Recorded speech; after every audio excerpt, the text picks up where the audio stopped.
uh, different lots of business for different products, and he is a very renowned CHF for the Nhava Sheva also. Today he will again give a complete session with all the practicality through a presentation for our participant. So let's start.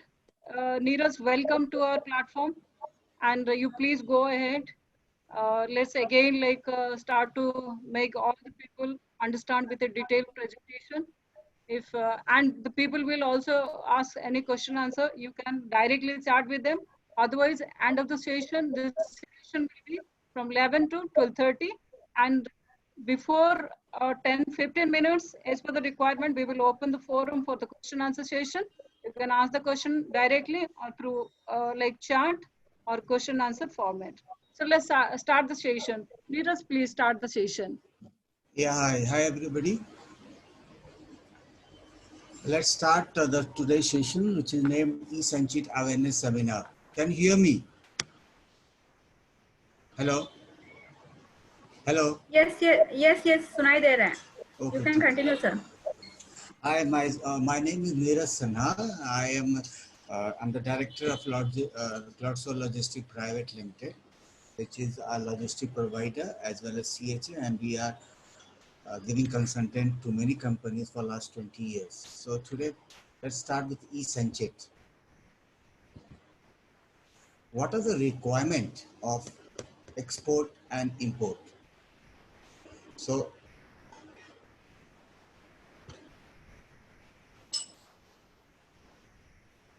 what are the requirements for export and import? As you are everyone is aware that an IEC, which is a 10-digit number, is required by any organization who wishes to do the export import.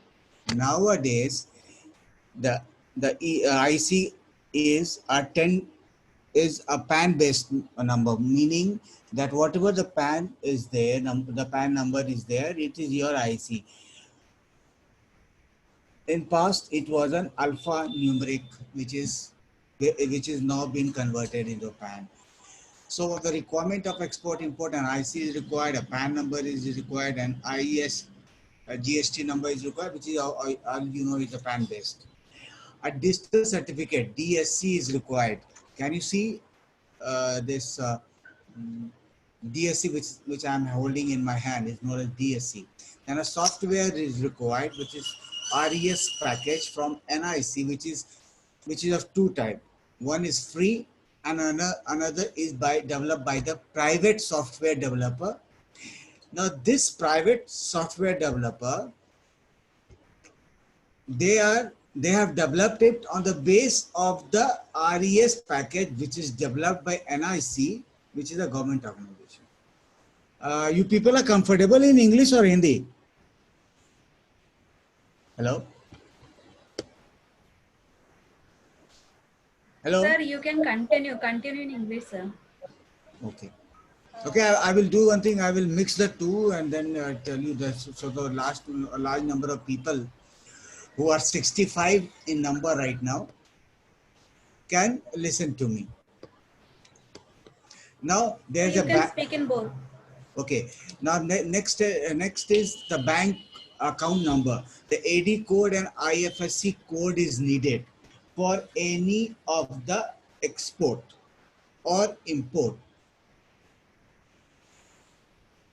Next is the invoice and packing list. Everybody knows the importance of invoice and packing list in today's export import.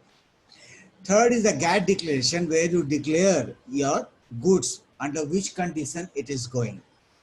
Moving ahead, how we do the registration of IC at IceGate. This is the next thing we have to understand. How we do the registration of IC at IceGate.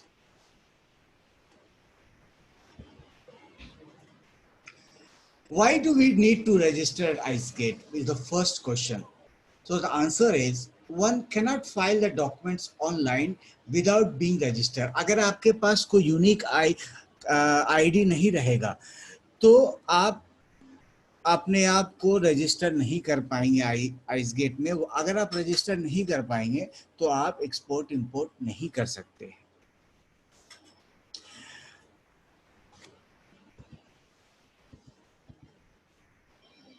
What are the benefit of yourself or your organization getting registered at IceGate?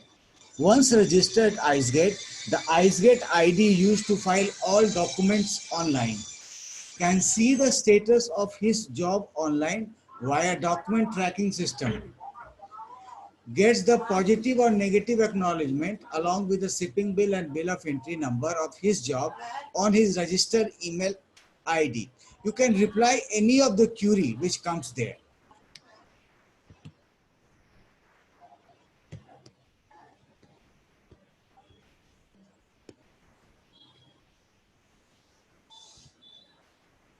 Now, what are the how you will get it registered in the IceGate? Very simple. You have to log on to IceGate website, which is www.icegate.gov.in, and click on the registration link. Moving ahead, I will show you how you will get registered. That is a simple process which I will tell you.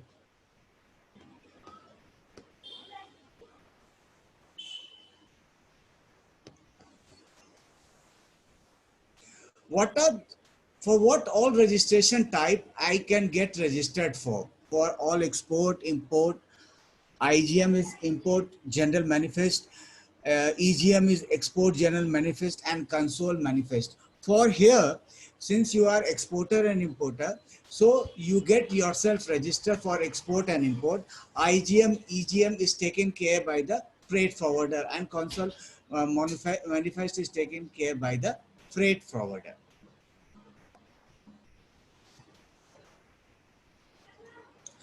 Now, there are two ways of filing at IceGate. One is SMTP, Simple Mail Transfer Protocol, and second is file upload. There are two ways. आप या तो आप अपने office से कर सकते हैं या फिर आप कस्टम में जाते हैं, उसके EDI के विंडो पे जाते हैं और अपना फाइल देते हैं उसको, वो अपलोड कर देता है। ठीक है, तो उसको बोलते हैं SMTP and file upload.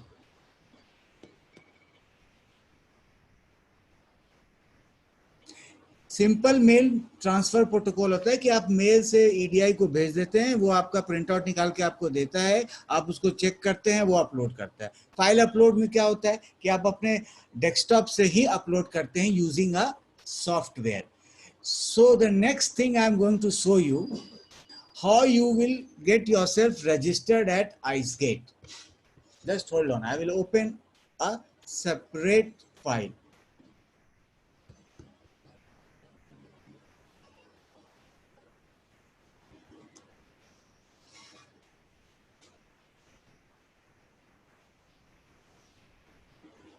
All of you can see my desktop. Hello. Yes, sir. Okay, ठीक है. Now, how you will get yourself registered with IceGate? So, first of all, you have to open the IceGate website. It is the website is icegate.gov.in. As soon as you open it,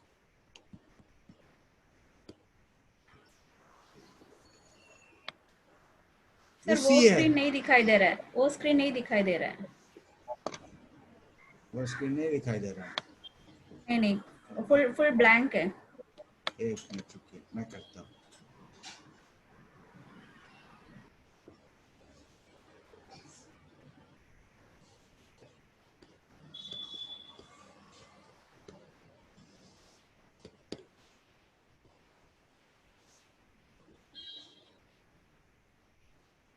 अभी दिख रहा है?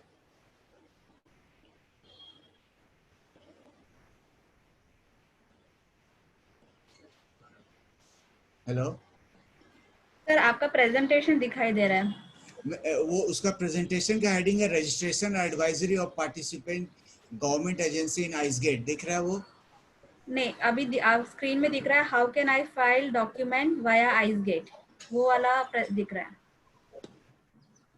PDF file नहीं दिख रहा है? नहीं, PDF file नहीं दिख रहा है, जो आपका पीपीटी था ना वो दिख रहा है।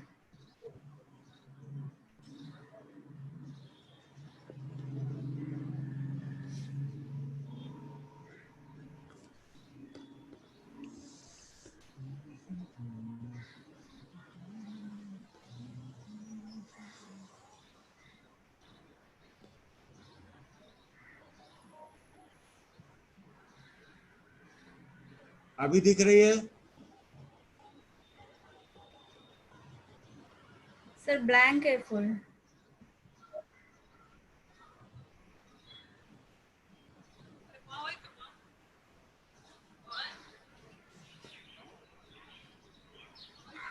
फुल स्क्रीन ब्लैंक आ रहा है। एक मिनट।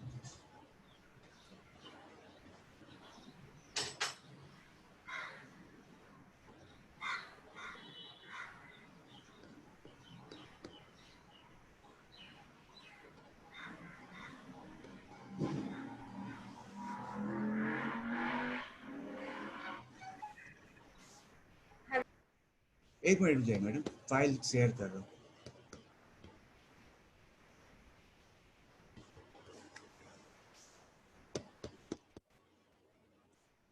अभी दिखता है पीडीएफ फाइल? हेलो? हाँ दिख रहा है, दिख रहा है। पीडीएफ फाइल दिख रहा है। अभी आप लोग देखिए, चूंकि ऑनलाइन में आपको नहीं दिखा पा रहा हूँ, इसलिए ये फाइल देखिए आप। ये फाइल में आप जैसे ही आइसगेट पे जाते हैं तो आपको वहाँ पे आप जैसे ही जाएंगे आइसगेट के पास तो आपको दिखेगा यूजर लॉगिन साइन अप। उस यूजर लॉगिन में साइन अप में आप जब जो क्लिक करेंगे तो आपको दिखेगा उसमें do you have an account yet. अगर नहीं, आपके पास नहीं है तो आप साइन अप नाउ करेंगे। तो साइन अप नाउ करेंगे तो आइसगेट पार्टनरशिप रजिस्ट्रेशन का स्क्रीन जो कि अभी आपको दिख रहा होगा वो दिखेगा।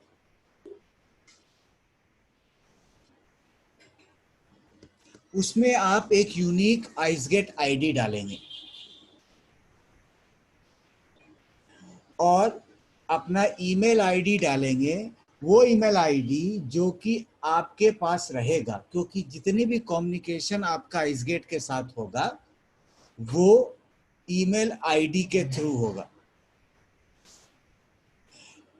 तो वो आपके पास हमेशा होना चाहिए जब तक आप ऑर्गेनाइजेशन चला रहे हैं। तो आप जब उसमें चेक अवेलेबिलिटी को करेंगे तो वो आइसगेट आईडी अवेलेबल है कि नहीं वो आपको बता देगा, क्योंकि ईमेल आईडी आपके पास है ही, तो उसकी अवेलेबिलिटी का कोई दिक्कत है नहीं। केवल चेक आइसगेट आईडी जो कि यूनिक होता है वो आपको बता देगा। उस आइसगेट आईडी में there are certain parameters that it should not contain any blank space, it should not contain any special character। वो 25 शब्द से ऊपर नहीं जा सकता है। ईमेल आईडी 50 शब्द के ऊपर नहीं जा सकता है। और इस तरह से रिस्ट्रिक्शन है जो कि आपको वो बताता है। तो अब once you have clicked it वो आपको दूसरे पे ले जाता है। After checking that the availability for iceGate ID and email ID, the user will select the role partner government agency और कि वो आपका रोल क्या है। ठीक है, तो जो आपका पीजीए है यानी पार्टनर गवर्नमेंट एजेंसी, वो आपको रोल चुनना पड़ता है। तो since you are IEC holder, most of you are IEC holder, मतलब आप एक्सपोर्ट इंपोर्ट करते हैं, तो आप उसको यूजर टाइप जो है वो आईसी होल्डर आप ले लीजिएगा। उसके बाद वो आपसे पूछता है कि आपका हेड ऑफिस कहाँ है, मतलब आप कहाँ रजिस्टर्ड करना चाहते हैं अपने आप को। अगर आप मुंबई में हेड ऑफिस है तो आप मुंबई लिख लीजिए। Moving ahead, in case the user selects headquarter office PGA, PGA पे यहाँ पे एक्सपोर्ट इंपोर्ट है, तो आपको ये PGA शब्द से कोई तरह का कठिनाई नहीं होनी चाहिए। वो आप PGA का मतलब आप यहाँ पे एक्सपोर्टर इंपोर्टर समझ लीजिए। तो user need to provide the PGA code in the PGA code field.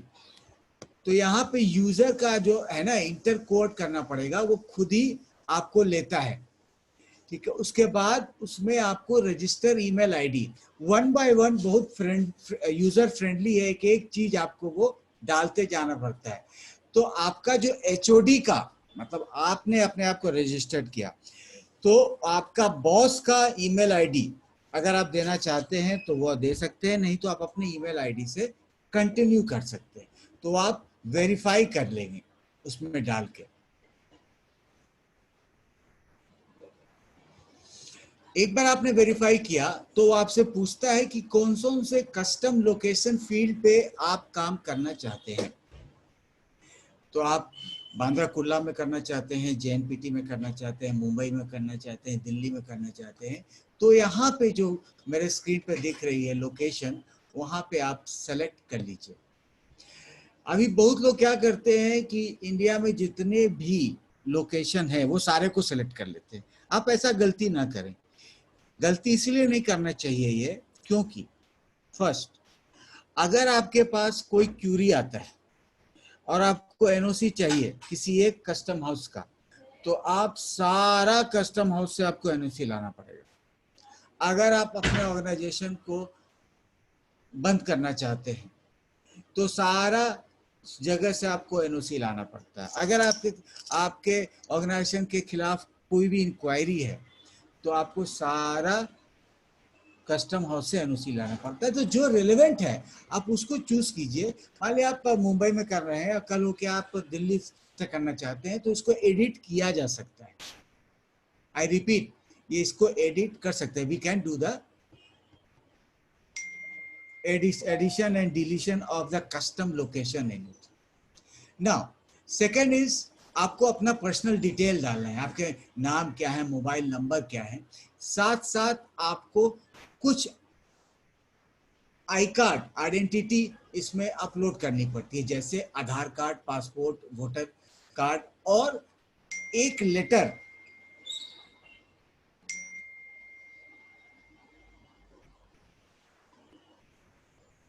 Hello, can you hear me better now? Hello? Little louder. Okay, ठीक है। Just hold on.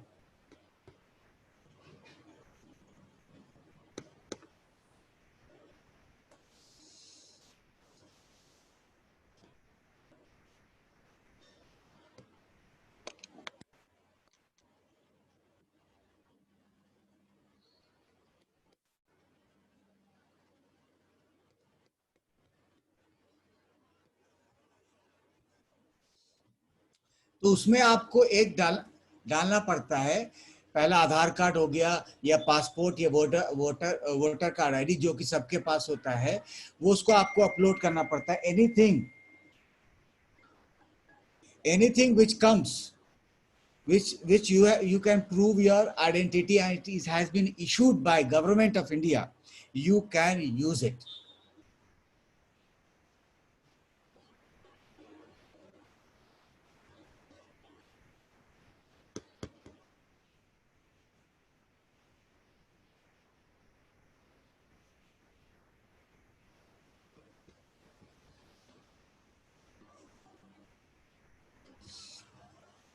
उसमें आपको एक स्कैन कॉपी जो है जिसका साइज 100 KB होना चाहिए, उससे ऊपर नहीं हो सकता है, वो आपको अपलोड करना पड़ता है।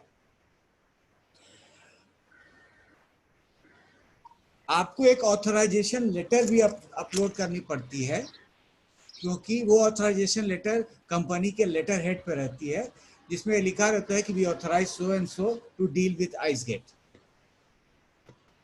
Once you have done it, आपके पास ये डिजिटल की रहता है. Can you see it, the digital की?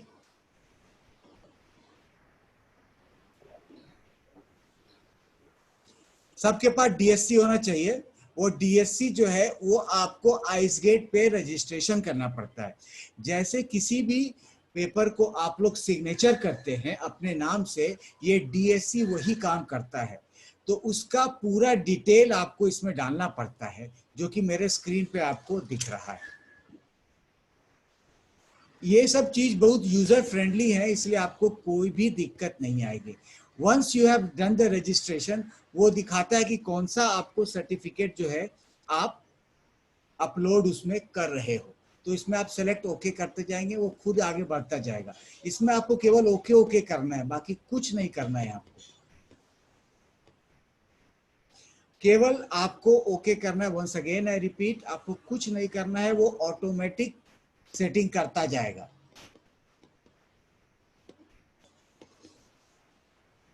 Once the DSC has been uploaded, तो वो आपको ये दिखा देता है कि हाँ कंफर्म कर दीजिए. तो वो आपका जो DSC है, वो आपका सिग्नेचर है, वो अपलोड हो जाता है आपका आइसगेट में. अब उसी एक मात्र DSC के माध्यम से उसके आप through you can do all the e-Sanchit, upload the e-Sanchit, file your shipping bill and bill of entry.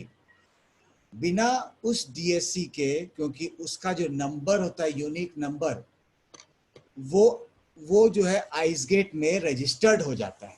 उसके बिना आप नहीं कर सकते हैं.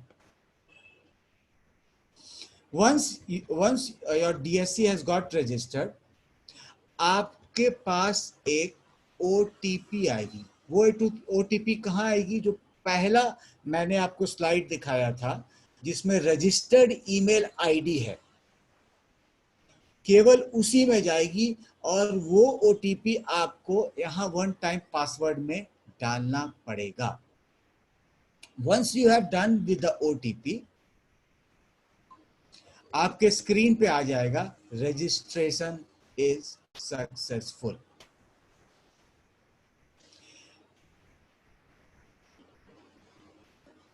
अगर आप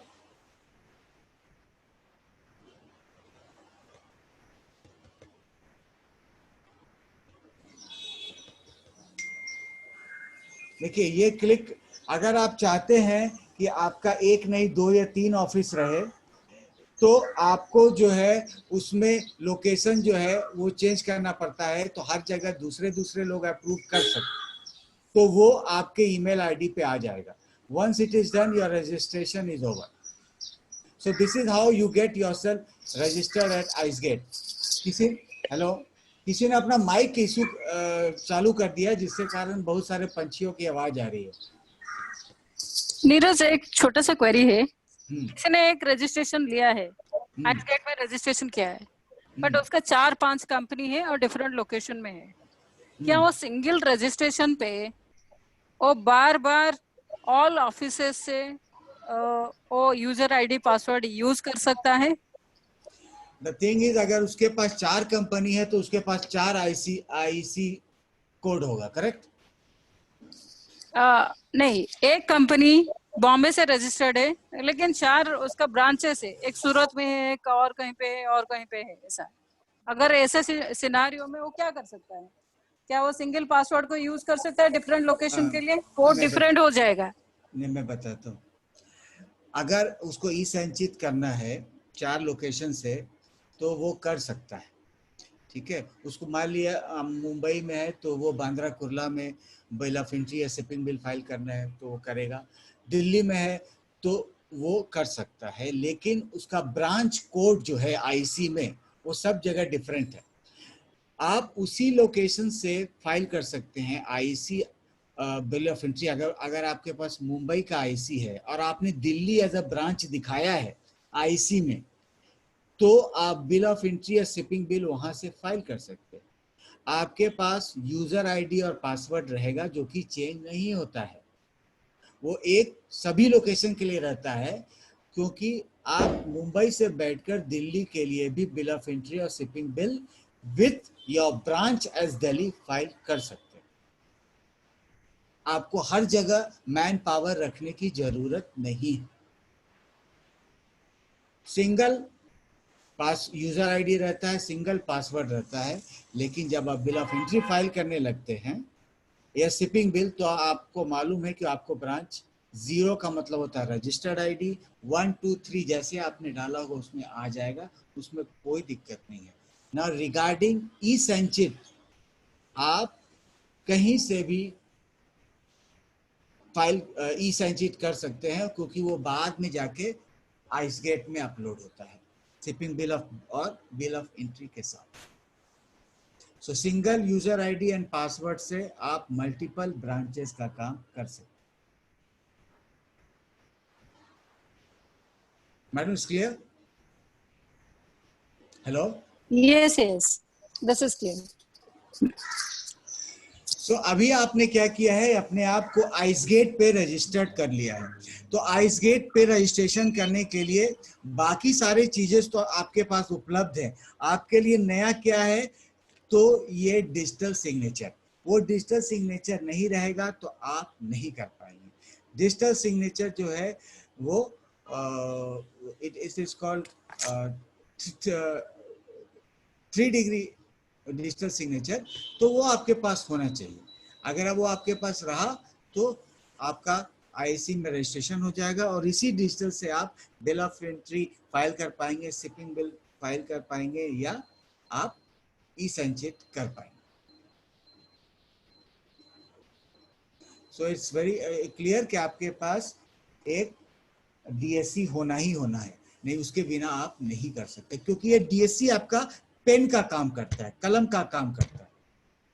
इसी से आप सिग्नेचर करते हैं और ये जो नंबर यूनिक नंबर रहता है वो आपके आइडेंटिटी को स्टैब्लिश करता है कि हाँ यही व्यक्ति है जो उसने साइन किया है डॉक्यूमेंट देख के।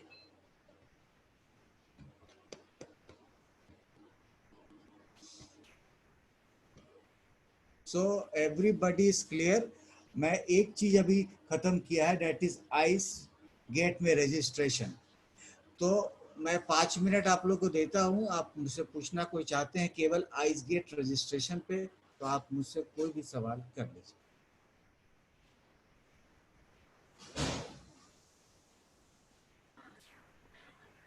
सर प्लीज वो चैट में जरा चेक कीजिए, उसमें क्वेश्चन रेज किया हुआ है आपके लिए।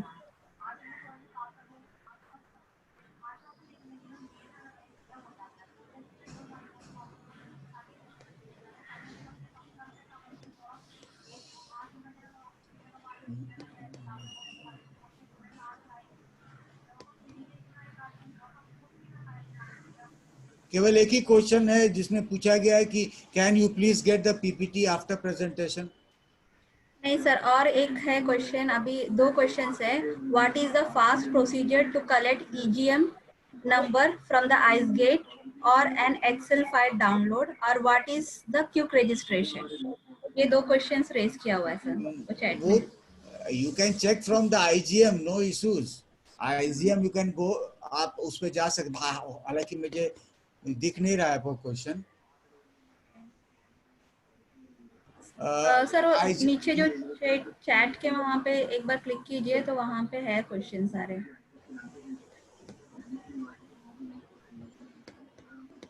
मैडम मुझे एक ही दिख रहा है, can you please get the PPT, जिसमें जीता रानी जी ने बोला यस यू में प्लीज कॉन्टैक्ट जीजेईपीसी।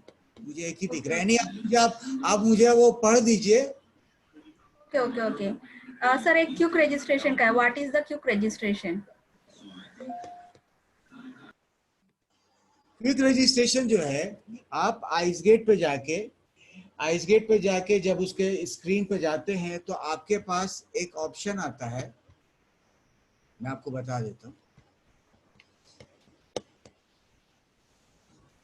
उसमें आप जब जाएंगे तो एक ऑप्शन आता है सिंप्लीफाइड रजिस्ट्रेशन, जिसमें कि आपको डीएससी की जरूरत नहीं रहती है। उसमें आप अपने आप को पूरा डिटेल देके रजिस्टर कर सकते हैं, उसमें डीएससी की जरूरत नहीं रहती। लेकिन उससे आप ई संचित फाइल नहीं कर सकते। उसमें बाकी आपका जो ट्रेड का रिलेटेड चीज है, जैसे आपको किसी तरह का कंसेशन चाहिए, ठीक है, या किसी तरह का सर्टिफिकेट चाहिए, तो वो मिल सकता है आपको, क्योंकि वो आप जिस ऑर्गेनाइजेशन से, जिस पीजीए से आप रिलेटेड हैं, वो पीजीए आपको वो सर्टिफिकेट दे सकता है, जैसे एक्सपोर्ट करने का, इंपोर्ट करने का, या फिर आपको एग्जीबिशन का वो दे सकता है। तो दैट इज उसमें आपको केवल डालना क्या है, अपना आईसी डालना पड़ेगा, आपका आधार कार्ड डालना पड़ेगा, पैन नंबर डालना पड़ेगा, लेकिन उसमें डीएससी की जरूरत नहीं है।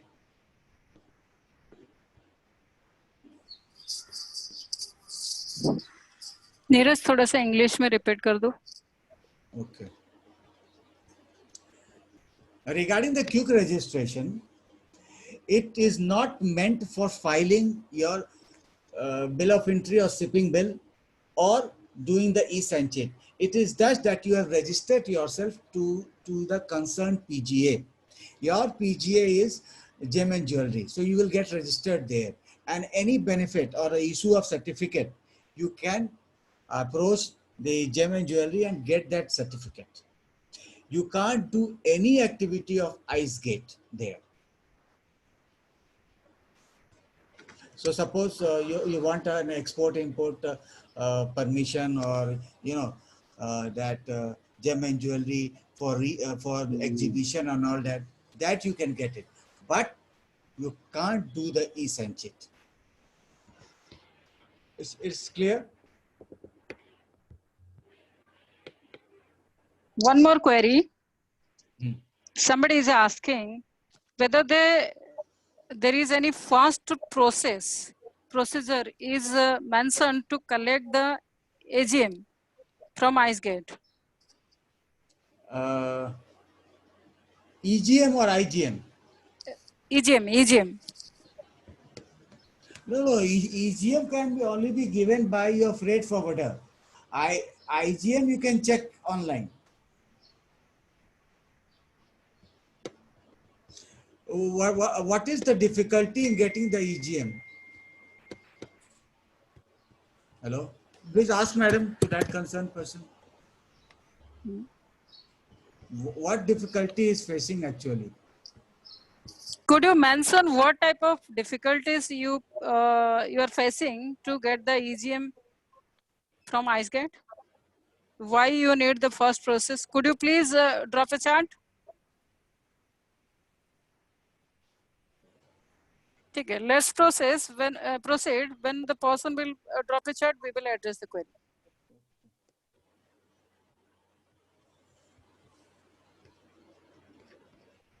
So there are two ways of filing at the IceGate. One I showed you. You can do it to get it registered at the IceGate, and you can have your own software and where you can upload the file. And second is you can write a mail to the IceGate and they will upload it, and you have to go to the custom window, ADI window. They will give you a printout. You have to check it, then they will upload it. Now, what is an RES certificate, which I am talking about? As I told you, RES certificate, there are two types. One is the free of cost, which is readily available at ics.nic.in, and you can go there, register yourself in that, and you can file the shipping bill or bill of entry from your desktop, from the office itself. But the main difficulty here is that many a time this website is not working. So the private web software has come. Like there are so many. For example, that is Kale Logistic is there. Live Impacts are there. There's so many are there. It starts from 10,000 rupee an year to 1,25,000 rupee a year for different kind of software there. Some have included the accounting in it. Some have included the cost and this loss and profit in it. So there's several software. You can go and purchase anyone starting from 9,000 or 10,000 rupee an year.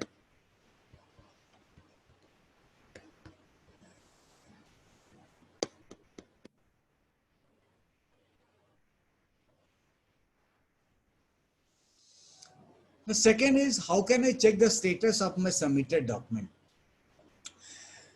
User can check the status of the submitted document via logging on the IceGate website with the registered IceGate ID. जो आपने अपने आप को register किया था पहला PPT का file में, वहां पे आपको यूजर आईडी एंड पासवर्ड है, वहां पे आप जाके देख सकते हैं कि आपका डॉक्यूमेंट का स्टेटस क्या है। Preeta madam, yes sir. देखिए मैं अपना इंटरनेट खोल रहा हूँ, अगर वो आपको स्क्रीन पे दिखता है तो अच्छी बात है, ताकि मैं इन लोग को बता सकूं कि कैसे वो हो सकता है। एक मिनट होल्ड कीजिए।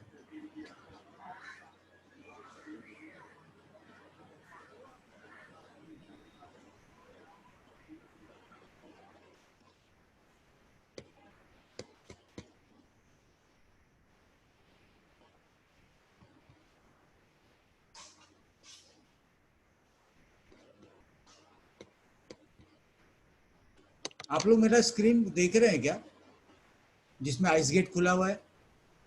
नहीं सर, नहीं दिख रहा है। नहीं दिख रहा।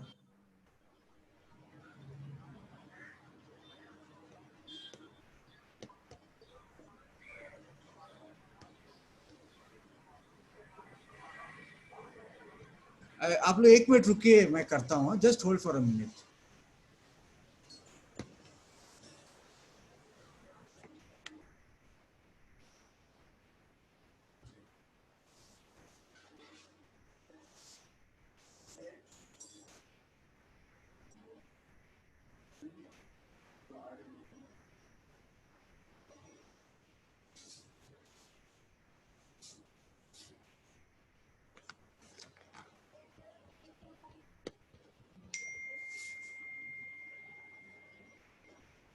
ओके, ये मैं बाद में आप लोग को दिखा दूंगा, because it's not working right now. मैं आपको पीपीटी एक बार पूरा कर देता हूँ, तो आपको मैं बाद में दिखाऊंगा how we can see the status of our document, including the IGM status and the shipping bill status and bill of entry status. Now, user ID cannot be changed. आप उसका पासवर्ड चेंज कर सकते हो, but once the user ID has been registered, you cannot change it. तो आपको जो भी लेना है, आपको बहुत संभल के लेना पड़ेगा। Now, coming to the e-Sanchit. e-Sanchit का मतलब होता है, इसका फुल फॉर्म है e-Storage and Computerized Handling of Indirect Tax Document.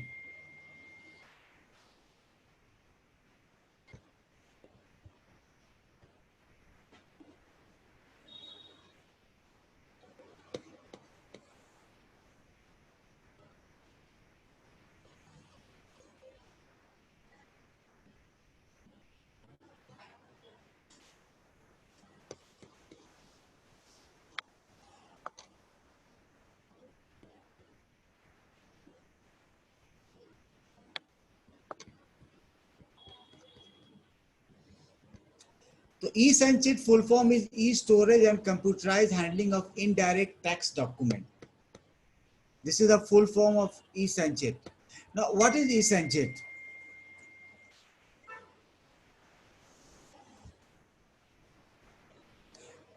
Can anybody, all of you are seeing my screen? Sir screen नहीं दिख रहा है, ब्लैंक है। किससे नहीं दिख रहा है? Just hold on there.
Neeraj, अभी दिख रहा है?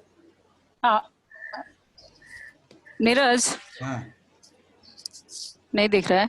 एक क्वेरी है, how is this third level signature is different from general, जो नॉर्मल डिजिटल सिग्नेचर? मैडम उसमें उसमें सिक्योरिटी अलग अलग होती है, ठीक है। 3 तरह के डिजिटल सिग्नेचर होते हैं, 1, 2 एंड 3, ठीक है। तो 1, 2 एंड 3 का अलग अलग है। हमारे के लिए जो चाहिए वो 3 डिग्री चाहिए, टाइप 3 चाहिए, तो वो अलग अलग सिक्योरिटी उसमें रहता है। और उसका Okay. अलग अलग, जैसे डीजीएफटी में आपको अलग चाहिए, आइसगेट में अलग चाहिए, मगर अगर आप थर्ड 3 टाइप लेती हैं, 3, तो वो सब में एप्लीकेबल है, उसमें कोई कहीं दिक्कत नहीं आती। ओके, दूसरा क्वेरी ये है, जैसे कि आप डीजीएफटी में रजिस्ट्रेशन करते हो, आईसी कोड लेते हो, तो who is the IC code holder, किसके नाम पे ये रजिस्ट्रेशन है, ये मालूम पड़ती है, राइट? सिमिलरली आइस गेट में किसके नाम पे ये रजिस्ट्रेशन हुआ है, ये क्या मालूम पड़ सकता है? First thing. आइसगेट पे सेकेंड थिंग, क्या एक कंपनी के नाम पे 2-3 रजिस्ट्रेशन हो सकता है? क्योंकि आईसी कोड जो है आपका, एक कंपनी के नाम पे एक रजिस्ट्रेशन होता है, लेकिन क्या सिमिलर प्रोसेस यहाँ पे भी फॉलो होता है कि एक कंपनी को एक ही ई संचित में रजिस्ट्रेशन मिलेगा, एक ही पासवर्ड मिलेगा, या मल्टीपल ले सकता है? अगर मल्टीपल ले सकता है, 2 चीजें, आप डीजीएफटी जो आइसगेट से इशू करती है, आईसी इशू करती है, वो यूनिक नंबर होता है एक कंपनी के लिए। तो वही यूनिक जो डीजीएफटी आईसी देती है, वही रजिस्ट्रेशन हो जाता है आइसगेट पे। अगर आपको रजिस्ट्रेशन करना है अलग अलग पीजीए का, तो आप कर सकते हैं, लेकिन आइसगेट में आपका आईसी एक ही रहेगा, यूजर आईडी आपका एक ही रहेगा। आप अलग अलग लोकेशन से जहां से करना है आप कर दीजिए, कोई दिक्कत नहीं। दैट मीन्स जैसे आईसी गेट में रजिस्ट्रेशन एक कंपनी के लिए एक ही मिलता है, यहाँ पे भी आइस गेट से ई संचित के थ्रू से एक यूनिक कोड एक कंपनी के लिए मिलेगा, एक कंपनी के लिए मल्टीपल नहीं मिलेगा। और कल को उस यूनिक कोड के थ्रू से कुछ भी होता है, कोई भी परेशानी होता है, तो the person whose name this registration has taken, that person will be the liable person. Correct, जैसे आईसी कोड में होता है जी। okay. तो अभी आपको स्क्रीन दिख रहा है? हाँ जी। Now, e-Sanchit was introduced by customs to reduce the physical interface between the custom and the clearing agent or the exporter importer in itself. जो अभी आपका कोरोना से फिजिकल डिस्टेंसिंग दिख रही है ना, सोशल डिस्टेंसिंग, भैया दूर रहो हमसे, वो चीज ई-संचित करता है कि मुझे आपको देखना नहीं है, किसी का भी पेपर रहे कहीं भी जाके फाइल हो सकता है। कहने का मतलब है कि वो दिन दूर नहीं है जब आप पेपर अपने के यहाँ फाइल करेंगे और आपका कस्टम ऑफिसर जो कि बांद्रा कुर्ला में बैठा हुआ है, वो आपका पेपर असेस नहीं करेगा, कोई चेन्नई का आदमी जो है वो आपका पेपर असेस करेगा। उसको मालूम नहीं है, जब उसके स्क्रीन पर खुलेगा तो उसको मालूम नहीं है कौन एक्सपोर्टर है। अभी स्क्रीन अभी दिख रही है ना, स्क्रीन मेरी प्रेजेंटेशन नहीं दिख रही है, वैसे नहीं दिख रही।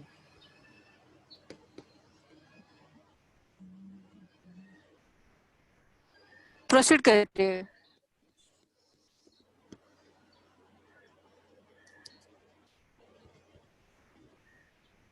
अभी no sir,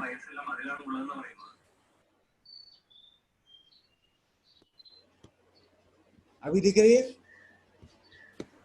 no sir, no sir.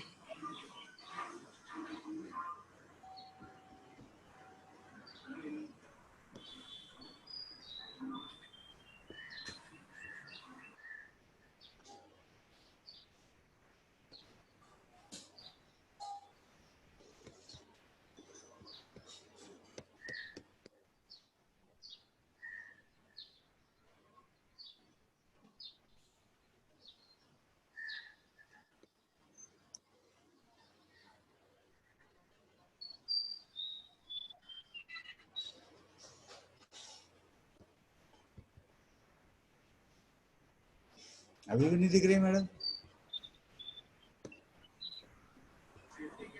Sir हाँ, अभी दिख रही है। आप अभी दिख जस्ट रही कौन सा सेलेक्ट, हाँ सेलेक्ट कीजिए खाली कौन सा।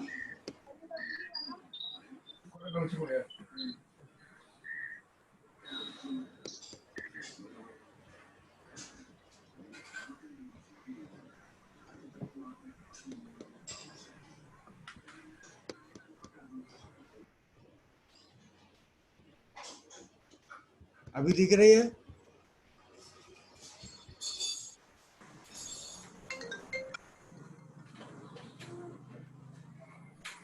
सर ब्लैंक है, ब्लैंक है, ब्लैंक। साइड में पूरा पीपीटी का दिख रहा है, पर जो सामने प्ले हो रहा है वो पूरा ब्लैंक है sir. Okay, Neeraj, another query. Just hold on ma'am, ये देखो स्क्रीन नहीं दिख रहा है, उन लोग को दिखाओ तो कैसे दिखेगा। हाँ मैडम बोलिए। हाँ, जैसे कि आपके आईसी कोड आप डीजीएफटी के साइड में जाते हो और आप टाइप करते हो तो आपका कंपनी का डिटेल्स आता है। सिमिलरली आईसी कोड अगर डीजीएफटी के साइड में आप डालेंगे तो क्या आपका ये ई संचित यूनिक कोड डिटेल्स भी विजिबल हो सकता है? क्या मैडम? मैं ये पूछ रही हूँ, जैसे कि आप डीजीएफटी के साइड में जाते हो, आईसी कोड डालते हो, आपके कंपनी का प्रोफाइल पूरा दिख जाता है। whatever query you want to raise, you can, whatever search you want to do, you can do it. Similarly, through DGFT IC code, can you visible the Unicode and can you enter to the Unicode holder company's detail? Is it possible? ICEGATE में अभी आपको पूरा detail दिखता है company का, पूरा दिखता है। अच्छा, आइसगेट में भी अगर आप जाएंगे यूनिकोड डालेंगे तो नहीं, आइसगेट नहीं, मैं बोल रही हूँ डीजीएफटी का आईसी कोड, डीजीएफटी के साइट में जाएंगे, आईसी कोड डालेंगे तो वो कंपनी का यूनिकोड भी विजिबल होगा। यूनिक कोड मतलब? ये आइसगेट से आप जो रजिस्ट्रेशन नंबर नहीं जनरेट करेंगे वो तो वो आपके लिए है ना, दैट इज सिक्योरिटी है ना आपके लिए। वो आप अपना बैंक का यूजर आईडी किसी को देती है, नहीं देती है ना? Okay okay. लेकिन हाँ आइसगेट पे वो सारे मिलते हैं आपको, जो जो डिटेल है। देखो मैडम अभी शेयर हो रहा है, देखिए अभी दिख रहा है? हो रहा है। क्या मतलब पूरा, इसका मतलब आइसगेट का जो भी रिक्वायर्ड है वो डीजीएफटी से पुल करें, लेकिन डीजीएफटी के साइट में आइसगेट का सारा इंफॉर्मेशन पुल नहीं कर सकता है। नहीं, एक दूसरा से इंफॉर्मेशन पुल इसीलिए करते हैं क्योंकि डीजीएफटी जितने भी आपका शिपिंग बिल और बिल ऑफ एंट्री है, वो सारा डिटेल जो है वो डीजीएफटी में जाता है और आरबीआई को जाता है। मान लिया आपने किसी लाइसेंस का फायदा उठाया है, ठीक है, कोई बीआरसी आपको लाना है, तो वो सारा चीज डीजीएफटी और बैंक को शेयर होती है। और डीजीएफटी के साइट पे आपका शिपिंग बिल का पूरा डिटेल रहता है कि आपका बीआरसी आया कि नहीं आया। ओके, ठीक है। नाउ मूविंग टू ई संचित, बिकॉज वी आर अभी 11:50 हो चुका है, तो we have to just speed it up.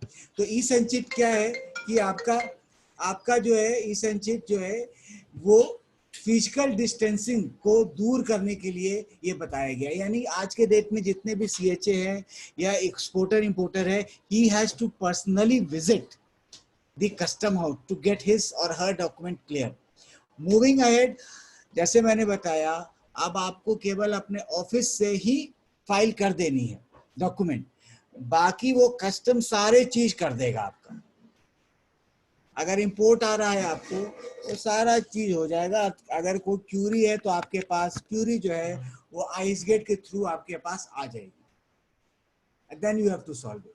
सो जैसे मैंने बताया कि अब ये आ जाएगी, जैसे आपने इनकम टैक्स में सुना होगा कि जब आपके पास इनकम टैक्स की क्यूरी आएगी, आपका असेसमेंट होता रहेगा, तो जरूरी नहीं है कि आप इनकम टैक्स मुंबई में फाइल करते हैं तो मुंबई का ही इनकम टैक्स ऑफिसर देखेगा। हो सकता है वो दिल्ली में बैठा हुआ कोई असेस करेगा जिसे आपका ना नाम पता होगा, ना आपका पैन कार्ड नंबर मालूम होगा, कुछ नहीं मालूम होगा, केवल आपका स्टेटमेंट आएगा। उसी तरह से कस्टम में क्या आप मटेरियल ला रहे हो, उसका क्लासिफिकेशन सही है कि नहीं, ड्यूटी सही है कि नहीं, वो दूसरे आदमी चेक करेंगे, वो मुंबई में चेक नहीं होगा।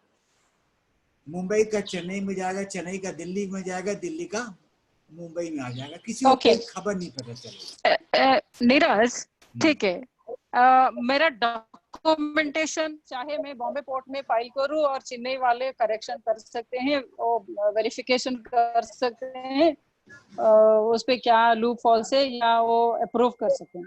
But our product, as you know our sector, in our product we have to do a physical verification.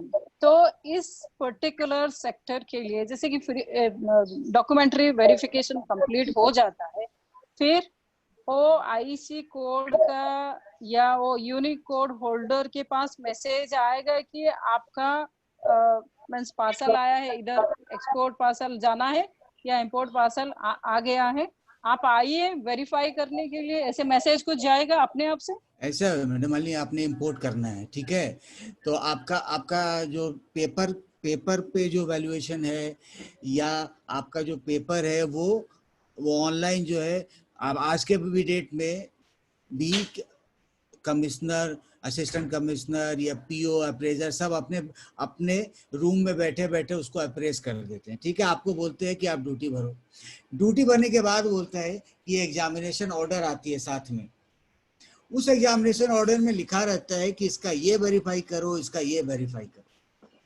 तो वो एग्जामिनेशन ऑर्डर जो है वो पर्टिकुलर कस्टम हाउस के लिए रहेगा, ऐसे वो बीकेसी के लिए रहेगा, तो वहाँ का अप्रेजर जाएगा, as per the examination order वो वहाँ पे चेक कर देगा कि हाँ इसका ये कैरेट है, ये वैल्यू है, 10% करना है या 20% करना है या 25% करना है, वो कर देता है। तो फिजिकल वेरिफिकेशन वहीं पे होगा।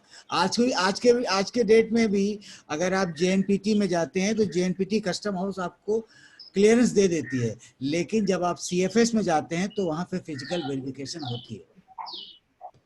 दैट मीन्स हमारे केस में कैसे होगा, एयर कार्गो में जाके हमें करना पड़ेगा या पीसीसी में जाके इंडिविजुअल इंपोर्ट में सबसे ज्यादा पेनफुल हो जाएगा, क्योंकि हमारा कंसाइनमेंट एक्सपोर्ट जाता है और पार्शियल री इम्पोर्ट हो जाता है और हमारा रॉ मटेरियल री इम्पोर्ट होता है, बहुत सारी चीजें री इम्पोर्ट होता है, इम्पोर्ट होता है। इन दैट केस क्या वो पहले डॉक्यूमेंटेशन वेरिफिकेशन के बाद पर्सन को कॉल जाएगा या मैसेज जाएगा, your documentation is over, you please come and do the physical verification? सब में जाता है। जैसे आपने मान लिया एक्सपोर्ट किया है, ठीक है, and that is an exhibition cargo, ठीक है, तो whenever the exhibition cargo goes, you issue a letter and the identification of that particular product is written over the shipping bill, ठीक है, कि उसका आईडी जो है या नंबर जो है, बैच नंबर जो है 1 2 3 है, ठीक है। So when it comes back to India after exhibition, the exporter, now which is not an importer, will ask for the first check. तो फर्स्ट चेक में वो लिखेगा अप्रेजर को, go and identify the product and establish the relationship. तो वो identification करेगा कि ये बैच नंबर 1 2 3 लिखा है कि नहीं। Once he says okay, then वो अहेड जाता है, नहीं तो वो नहीं आ सकता है। Suppose there is another case, it's a fresh import, fresh import है। अभी आप दो तरह की चीज ला सकते हैं, हो सकता है आपके पास मशीनरी आ रही हो सकता है आपके पास गोल्ड आ रही हो। हाँ। अब आपके पास गोल्ड जो है अलग अलग प्योरिटी में आती है, तो फिर वो एग्जामिनेशन ऑर्डर में लिखेगा, अगर शक है उसको, कि इसकी प्योरिटी को जांच करो, तो जांच होगा। या उसमें ऑर्डर में लिखा रहेगा please check the certificate of purity, Okay. तो वो प्योरिटी का सर्टिफिकेट केवल चेक करेगा। उसमें लिखा That means रहेगा every उसमें लिखा रहेगा इसको लैब में भेजो, तो लैब में जाना पड़ेगा उसको। Examination order Okay. में सारे चीजें लिखी होती आती हैं। तो इसका मतलब अभी कोई भी चीज सीएचए को नहीं जाएगा, डायरेक्टली बेनिफिशियरी या स्टेक होल्डर को जाएगा, मीन्स इंपोर्टर या एक्सपोर्टर जो भी है, और they have to handle their query, they have to come for the physical establishment, they like after that the documentation and the clearance will be happen, right? यही है। हाँ, अभी क्या है, थैंक यू।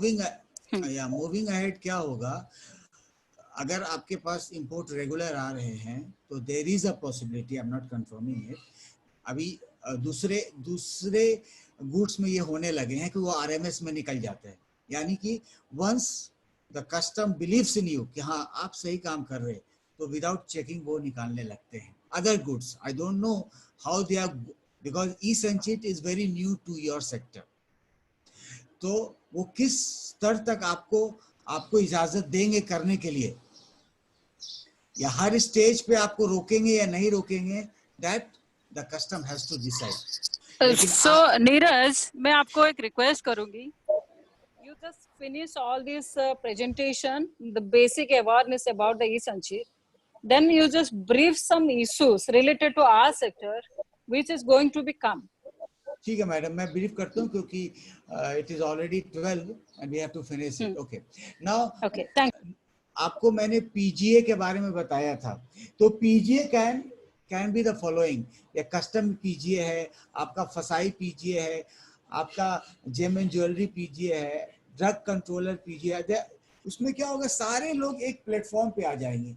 मान लिया आपके केस में आपका कस्टम लिखता है कि इसका कोई प्योरिटी चेक करना है, तो ऑटोमेटिक जो है वो क्यूरी जो है, जो चेकिंग डिपार्टमेंट है, जो लैब है, उसके पास चला जाएगा, वो मटेरियल उसके पास आएगी, वो चेक करके प्योरिटी सबमिट कर देगा। अभी ई-संचित में क्या है, सबसे पहले आपको आइसगेट में उसको अपलोड करना पड़ता है document. You have to validate all the PDF document by using valid digital signature, जो कि मैंने आपको दिखाया। नाउ व्हाट विल हैपन, आपने जितने भी invoice, commercial invoice, packing list, certificate of origin, जो भी आपके पास सर्टिफिकेट ऑफ प्योरिटी, वो आपको पीडीएफ वर्जन में अपलोड करना पड़ेगा, और वो कोई भी 1 MB के ऊपर नहीं जा सकता है। और आपको ज्यादा से ज्यादा डॉक्यूमेंट आपको अपलोड हो, उसके लिए आप रेजोल्यूशन जो है वो 200 के आसपास रखिए, ब्लैक एंड व्हाइट रखिए, कलर डॉक्यूमेंट अपलोड मत कीजिए, तो ज्यादा से ज्यादा आपका डॉक्यूमेंट अपलोड होगा। 1 MB में रफली 13-14 पेज जो है वो अपलोड होता है। मैक्सिमम साइज पर फाइल इज 1 MB। आप एक साथ 5 डॉक्यूमेंट फाइल कर सकते हैं। एक साथ DRN नंबर आपको 5 मिल सकता है। 1 IRN में 5 डॉक्यूमेंट आप अपलोड कर सकते हैं। और आप, अगर आपके पास फाइल बहुत बड़ी है, इनवॉइस मान लिया आपका 100 पेज का है, तो उसको आप ब्रेक कर दीजिए, 1 2 3 4 5 इनवॉइस 1 2 3 4 5, ऐसा करके आप 5-5 करके जितने बार भी आपको अपलोड करना है आप कर लीजिए। ये मत सोचिए कि भाई मेरा तो 100 पेजेस का इनवॉइस है, अभी 1 MB में कैसा होगा। कोई बात नहीं, आप ब्रेक करके उसको अपलोड कर दीजिए, आपको कस्टम जो है वो एक्सेप्ट करता है, उसको कोई दिक्कत नहीं है। अभी मैं आपको लाइव डेमो दिखाने की कोशिश करता हूं कि हाउ द ई-संचित इज डन।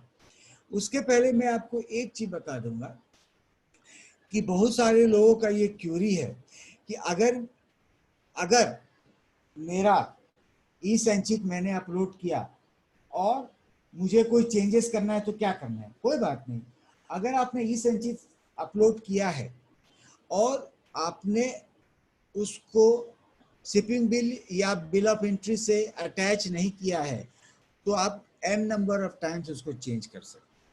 अगर आपने शिपिंग बिल और बिल ऑफ एंट्री फाइल कर दिया है तो जो प्रॉपर कस्टम ऑफिसर है वो क्यूरी रेस करेगा। आप अपने वापस ऑफिस में आइए, एक IRN DRN नंबर जनरेट कीजिए, वो इनवॉइस पैकिंग लिस्ट, वो इनवॉइस पैकिंग लिस्ट जो है वो IRN DRN नंबर वो जाके EDI के विंडो पे दीजिए, वो अपलोड कर देगा। फिर वो डॉक्यूमेंट जो है या आपसे गलती हो गई या कस्टम ऑप्शन एक्स्ट्रा मांगा है आपसे तो वो फिर से अपलोड हो जाता है। now I am going to give you a live demo how these things are done. For that I will try कि मेरा इंटरनेट का जो फैसिलिटी है वो आपको दिखे। Just hold on. स्नेह,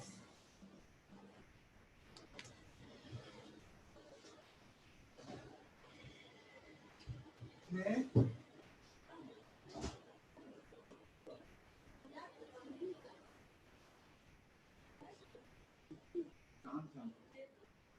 you.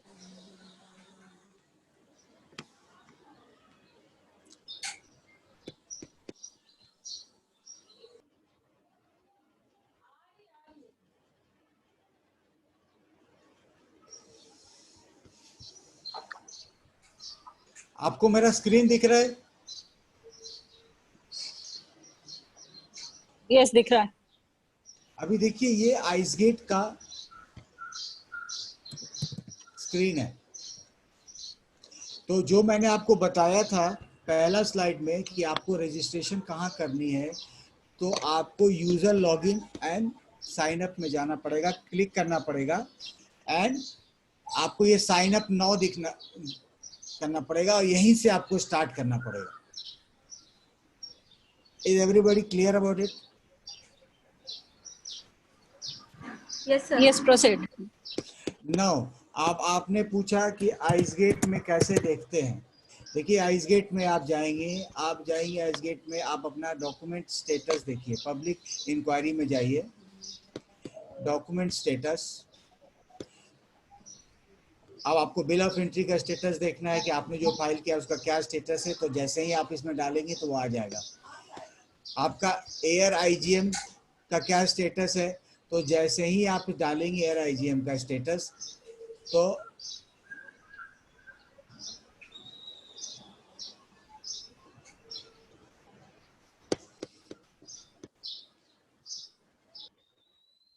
ये आ जाएगा। आप उसमें अपना लोकेशन जो है वो सेलेक्ट कर लीजिए, enter air bill number, then you will get the your status of IGM।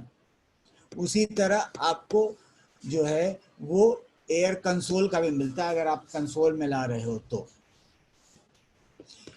Madam ने पूछा था कि आइसगेट में कहाँ दिखता है।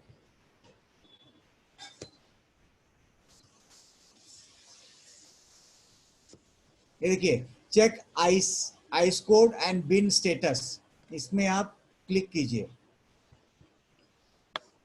किसी का भी आपका डालना चाहते हैं आप कि उसका IC का क्या स्टेटस है, तो आप यहाँ पे जाके देख सकते हैं। देखिए आ गया विमल डायमंड, उनका स्टेटस 9 है। 9 मीन्स अमेंडमेंट हुआ। टोटल नंबर ऑफ ब्रांचेस कितने हैं? 1 है।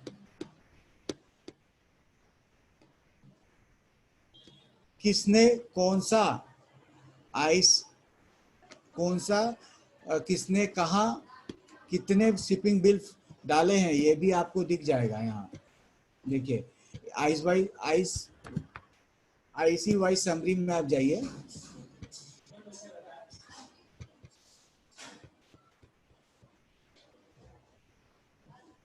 ठीक है, यहाँ पे आपको अपना आईसी नंबर डालना पड़ेगा। तो यहाँ पे आता है, जैसे ही आप डालेंगे ये पूरा शिपिंग बिल समरी आ जाएगा, बिल ऑफ एंट्री समरी आ जाएगा, पूरा का पूरा आ जाता है। हो गया, जब पानी लाइसेंस रिसीव्ड फ्रॉम डीजीएफटी में कौन सा लाइसेंस कब आया है, किसको आया है, ये पूरा आइस गेट में आपको इंफॉर्मेशन मिलता रहता है।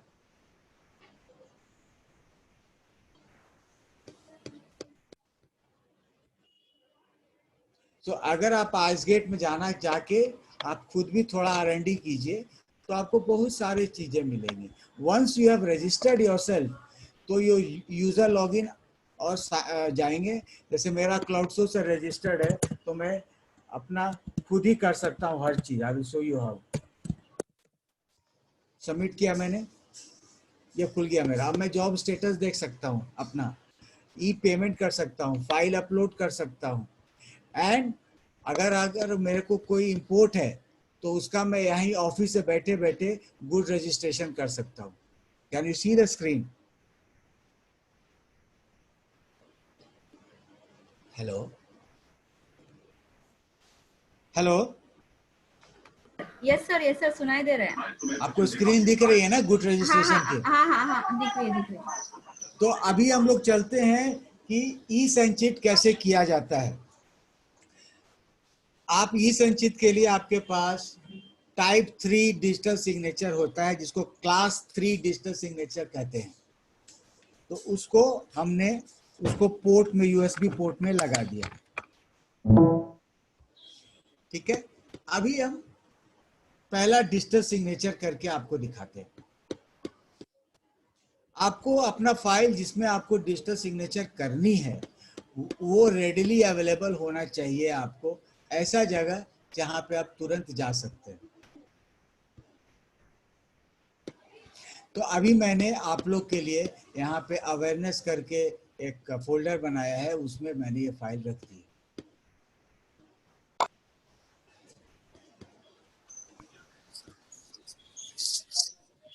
अच्छा, रजिस्ट्रेशन करने के लिए डिजिटल सिग्नेचर के लिए क्या क्या डॉक्यूमेंट लगता है और डिटेल्स में दिखा दीजिए या बता दीजिए।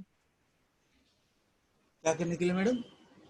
डिजिटल सिग्नेचर रजिस्ट्रेशन करने के लिए जो ई थर्ड, हाँ ई संचित करने के संचित लिए। में, हाँ तो वही तो ई संचित में जो चाहिए डिजिटल रजिस्ट्रेशन, आपका डिजिटल सिग्नेचर थर्ड लेवल का, वो पर्टिकुलर डिजिटल सिग्नेचर के लिए क्या क्या डॉक्यूमेंटेशन चाहिए? Digital signature is issued by different service provider.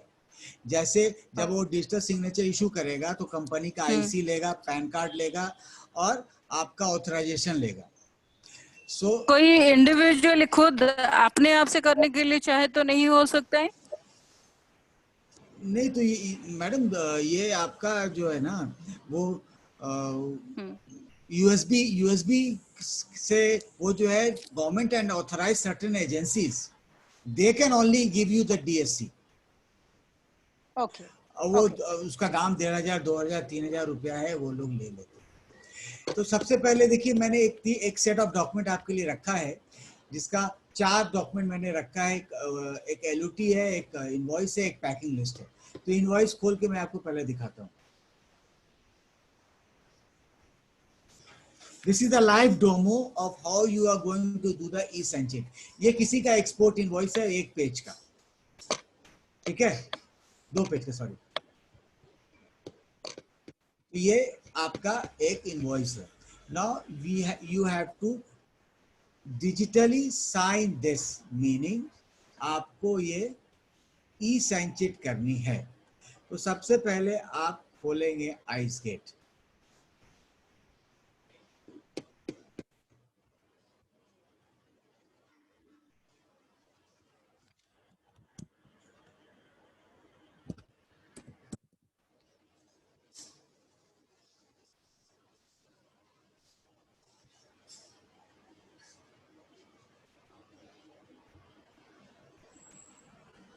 आपने आइसगेट खोला, इसमें आप नीचे जाइएगा,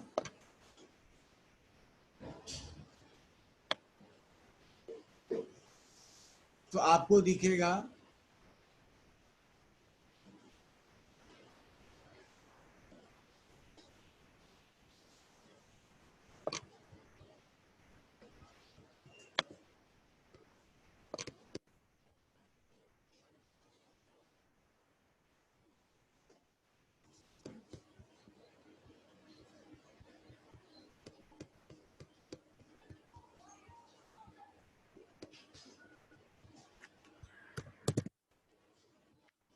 नेट इज स्लो।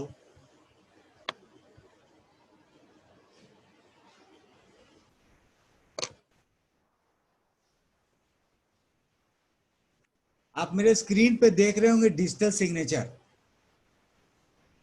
उसमें थंब इंप्रेशन है। पहले का लोग साइन नहीं करते थे, थंब इंप्रेशन देते थे।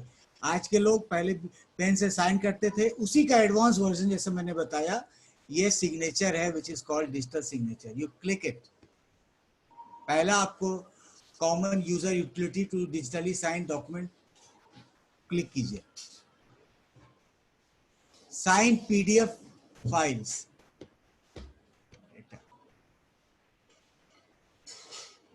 एक चीज आप लोग सबको समझ लीजिए, जब भी आपके कंप्यूटर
हेलो, यस सर बोलिए।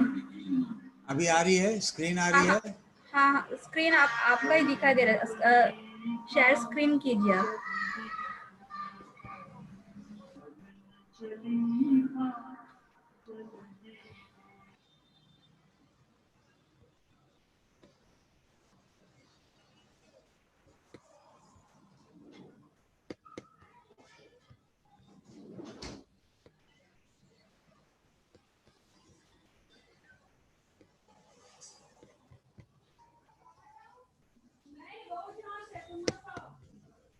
एक मिनट रुकिए madam, something has gone wrong.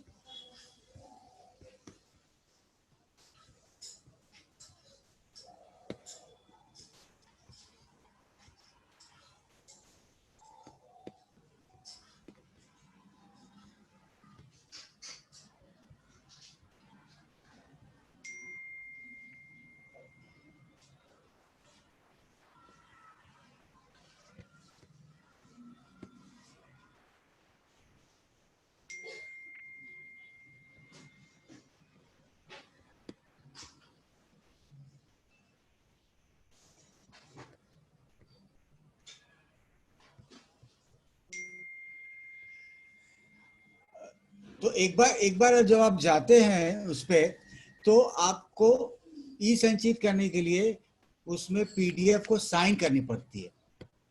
तो पीडीएफ सिग्नेचर के लिए आपका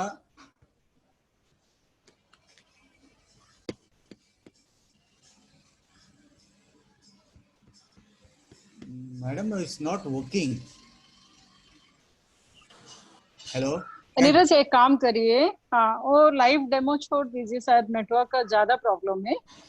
Let us explain one thing.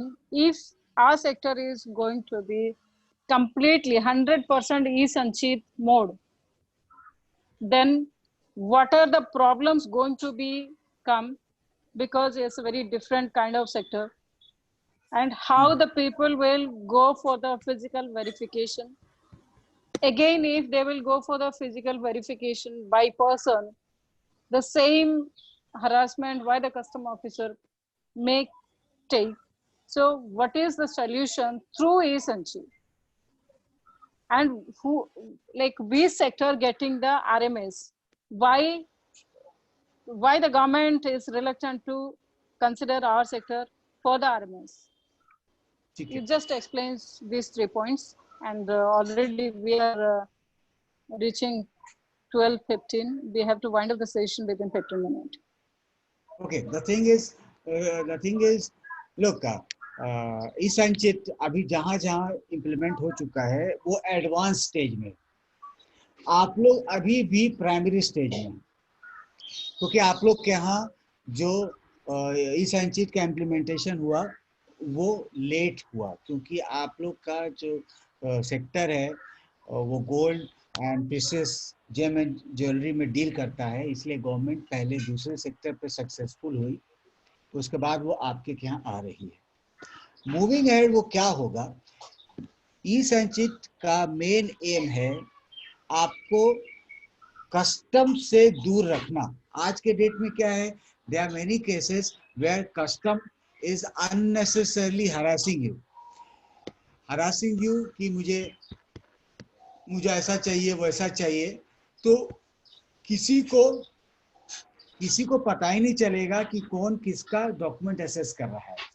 तो जैसे ही आप ई-संचित के थ्रू बिल ऑफ एंट्री या शिपिंग बिल फाइल करेंगे तो वो उसको either he has to pass the document or within a time limit he has to put a query to it कि why this document has not till date been assessed by the concerned custom officer। तो एक तरह से ये आपके लिए अच्छी बात है कि कस्टम ऑफिसर आपको एक्सप्लेन करेगा कि क्यों मैंने रोका है डॉक्यूमेंट, तो आपको हरास नहीं कर सकता। दूसरा, एक बार आपने डॉक्यूमेंट अपलोड कर दिया तो वो डॉक्यूमेंट आजीवन कस्टम के साइट पे रहता है। They are not going to ask you for that document which you have already uploaded, वो हमेशा के लिए रहता है, कोई दिक्कत नहीं हो। पर वो अगर 10 साल के बाद भी खोजेगा तो वो डॉक्यूमेंट उसको मिल जाएगा। जब वो असेस करेगा आपका डॉक्यूमेंट तो आपको फिजिकली कॉपी लाने की जरूरत नहीं है, हालांकि अभी आप ला के दे रहे हो, लेकिन मूविंग अहेड वो लाने की भी जरूरत नहीं हो। अपने लैपटॉप पे ही जो आपने ई-संचित में invoice, packing list, certificate of origin, certificate of purity जो भी आपने डाला है वो खुद देख लेगा। अगर क्यूरी है तो उसको क्यूरी लिखना पड़ेगा, otherwise he has to assess it. अगर एक्सपोर्ट में उसको कोई बॉन्ड चाहिए, चाहे बैंक गारंटी चाहिए, व्हाटएवर इट इज, तो उसको लिखना पड़ेगा and he has to give a reason to it. Second, आपका जितना भी डॉक्यूमेंटेशन है वो आपको एक टाइम ई-संचित करना पड़ेगा, लेकिन उसके बाद फिजिकल कॉपी की आपको कोई ज़रूरत नहीं पड़ेगी, क्योंकि आपका सॉफ्ट कॉपी आपके लैपटॉप या कंप्यूटर पे आजीवन उपलब्ध है। आपके पास केवल DRN नंबर होना चाहिए, IRN नंबर होना चाहिए, वो चला जाता है। जैसे आज के केस में क्या हो रहा है, क्योंकि ये कोविड-19 का केसेस आ रहे हैं, बहुत ज़्यादा आ रहे हैं, तो अभी कस्टम ने क्या किया है इंपोर्ट के लिए, आई am not talking about your sector, आपके सेक्टर में थोड़ी देर में ये इम्प्लीमेंट होगी। अभी JNPT में इम्प्लीमेंट हो चुकी है कि आपने बिल ऑफ एंट्री फाइल किया, आपका एसेस हो जाएगा, आपको ड्यूटी भरना पड़ेगा। अगर एग्जामिनेशन ऑर्डर है तो आप एग्जामिनेशन ऑर्डर के मान ली 10% है या 15% है तो आपको एसेस करना पड़ेगा। अगर 0 एग्जामिनेशन ऑर्डर है तो आपको आउट ऑफ चार्ज मिल जाएगा। आपको कस्टम में जाने की जरूरत नहीं है। आउट ऑफ चार्ज का कॉपी जो कि अभी आप कस्टम में 90 रुपया दे के लेते हैं, 15 कॉपी, 15 पेजेस या 10 पेजेस, वो देने की भी जरूरत नहीं है। वो बार कोड के साथ आपके रजिस्टर्ड ईमेल आईडी पे आ जाएगी, साथ साथ आपका आउट ऑफ चार्ज के साथ गेट पास भी आपके पास आ जाएगा। वो ऑफिसर जो कि गेट पे है वो आपका वहीं से बार कोड से वो रीडिंग कर लेगा कि आपका डॉक्यूमेंट सही है कि नहीं, वो आउट ऑफ गेट हो जाएगा, आपको जाने की जरूरत नहीं है। सिमिलरली आपके यहाँ भी वो दिन आएंगे, थोड़ी समय है लेकिन आपके आएंगे, क्योंकि आप लोग प्रीशियस आइटम में डील कर रहे हैं। बहुत सारे आइटम जिनको ऐसा गवर्नमेंट को लगता है, कस्टम ऑफिसर को लगता है कि चेकिंग की जरूरत नहीं है, वो पास हो जाएगा, लेकिन 100% पास नहीं होगा। हमारे के यहाँ आज के डेट में 80-85% आरएमएस करने की कोशिश करते हैं। आपके यहाँ स्टार्टिंग में 10 से 12% आरएमएस होगा, उसके बाद मूविंग अहेड कैसा उसका रिस्पॉन्स रहता है तब करेंगे, क्योंकि आपके यहाँ प्रीशियस आइटम है। हमारे क्या मशीनरी आती है जेएनपीटी में, जो कि नेकेड आई से दिखता रहता है कि ये जो है वो तार वाली ही मशीन है, ये तार बाइंडिंग कर सकती है। आपके यहाँ डायमंड नेकेड आई से नहीं दिख सकता है कि वो डायमंड है ये क्या है, नहीं दिखता है, इसीलिए उसको क्वालिटी कंट्रोल करनी पड़ती है। तो मूविंग अहेड आपके यहाँ एक फेज आएगा बीकेसी में कि सीएचए या एक्सपोर्टर इंपोर्टर की जाने की जरूरत नहीं पड़ेगी, कस्टम सिंगल विंडो से क्लियर कर देगा उसको। कहने का मतलब है कि अगर कोई इंपोर्ट आया और उसके प्योरिटी पर उसको शक है तो वो लैब को, पीसीसी को दे देगा, वो उसका प्योरिटी चेक करके प्योरिटी रिपोर्ट लाके दे देगा। अगर वो purity report as per your import export document है तो आपका जो है वो आउट ऑफ चार्ज का कॉपी और गेट पास ऑटोमेटिक आपके पास ईमेल हो जाएगा। मैडम और बोलिए।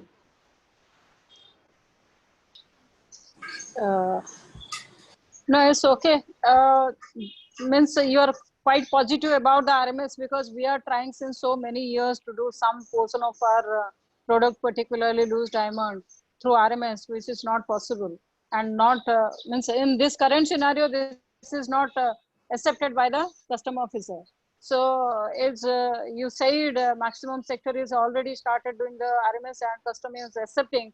We are also very hopeful that certain amount, 10, 15, 20% should be going through the RMS, means our maximum like issue and expectation will be resolved. So we are like, as you are very positive, and according to your positive words, we are also feeling very positive and enriched. However, I'm feeling that this entire session, which is too technical, need a physical meeting and physical presentation. I will try again to keep another session after COVID for all my exporters and different region to make and give more clarity and make maximum people for the registration. And I'm looking for your cooperation and your support again. So I am not receiving any queries. So let's complete this session here, because within 2 minutes we will by default disconnected from the Zoom. So thank you so much, Neeraj, and I'm quite positive I will, maybe if the COVID will continue, then I will keep another session for another region through the Zoom, and I hope you will accept again my invitation, and thank you for this time. Thank you. Okay then. Thank you so much. Thank you. Thank you all the participants and Preeta, as well as our IT team for their support. And the participant, I think they will raise the question, and they are looking for the presentation also. If you possible, you can share the presentation with ZJPC so we can circulate among them. Otherwise, No YouTube will be available. By the evening, YouTube will be available. You can go through the YouTube also. Thank you so much. Thank you, Neeraj. Thank you, participant. Thank you, Preeta. And our IT team. Thank you. Thanks.